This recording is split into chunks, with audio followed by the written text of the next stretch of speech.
Get ready for today's top 5 AI stories that are making waves. Number 5, can you believe this?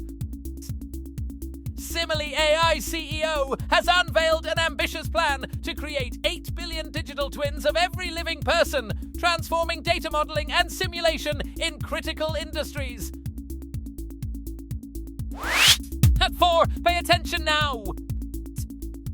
Tests by TechCrunch revealed that Anthropic's Claude models can easily bypass explicit content filters, which could damage the company's reputation and user trust in AI safety standards.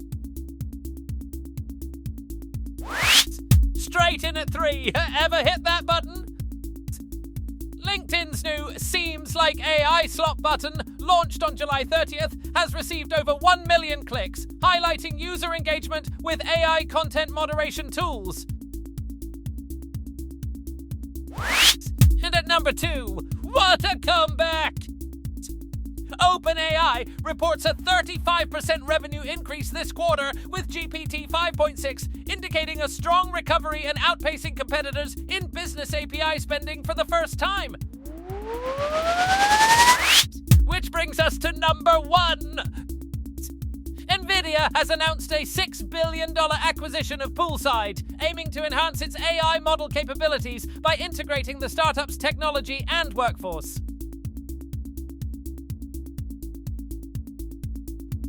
That's your top 5. Stay tuned for more surprises tomorrow.